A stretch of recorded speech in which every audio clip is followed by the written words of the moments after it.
Today we're making this pumpkin bread with chocolate chips, so let's go ahead and just jump right in. First thing you want to do on a saucepan is take a half a cup or 1 stick of butter, cut it into chunks and melt it down. Now while it is starting to melt, I'm going to go ahead and grab my mini semi-sweet chocolate chips. You can use any chocolate you like. Here I am using the semi-sweet. I'm going to take 6 ounces or 3/4 of a cup, or in my case just half a bag of chocolate chips, and pour them directly into that saucepan. Do a medium-low heat and just patiently wait for the butter and the chocolate to incorporate, stirring often. If you do a high heat, it will burn, so you want to just take your time on this step. When it's ready, set it aside, and then we'll take our 9x9 square pan, spray it with oil, and then line it with parchment paper. We're going to line it the one way, rotate it, and then we're going to line it the second way. If we rotate it in both directions, this means that all of our metal pan edges are covered. We're not going to worry about burning, sticking, or anything else. Now in our first mixing bowl, because we'll need 2, we're going to take 4 large eggs and crack them into the one bowl.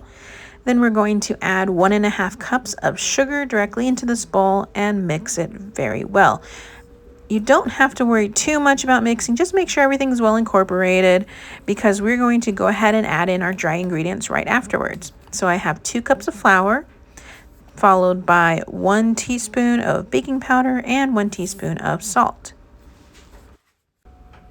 When everything is finally incorporated, we are going to divide this batter up evenly into our 2 bowls.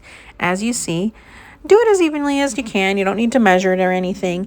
And in your first bowl, you're going to take that chocolate deliciousness and pour it directly in and mix it. The second bowl, you'll take your 1 can or 15 ounces of pumpkin puree, followed by 1 teaspoon of pumpkin spice and 1 teaspoon of cinnamon. Our last ingredient is 1/4 cup of vegetable oil, and we'll mix everything really well until everything is one consistency. You're getting kind of a cake batter consistency here. It's very smooth, very liquidy. All right, we're almost there. We're going to take our lined pan, the 9x9, and pour in our chocolate mix. It doesn't matter how you pour it. We're going to mix it up a little bit more later when the pumpkin is added. So you see here, I just kind of went rogue and just poured it directly in the middle.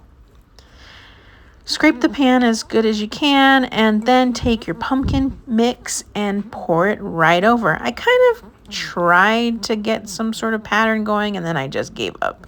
I poured it directly on in another layer.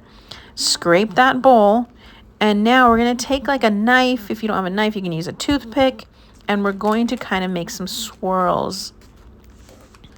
This is the best part. You can get as fancy or as silly as you like. For me, I just kind of tried to get some clumps so I can get some visible chocolate there. And then as you can see, I just started playing around to see what I could do. And then I just tried to make sure that every little piece had a little bit mixed in it, so we could just have chocolate and pumpkin throughout the entire bread here. All right, this next step is optional, but I definitely recommend it. I took about 1/4 cup of chocolate chips and just spread them over the top.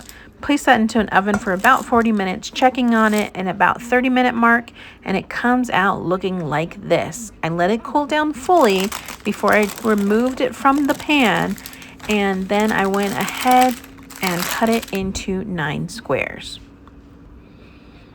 I did see this hack where you can use a plastic knife to cut a brownie, and supposedly the little chocolate won't stick to the knife. I don't know how true that is, but something for someone else to try and let me know if that actually works.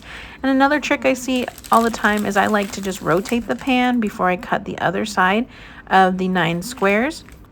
And this is what it's going to look like when it's done.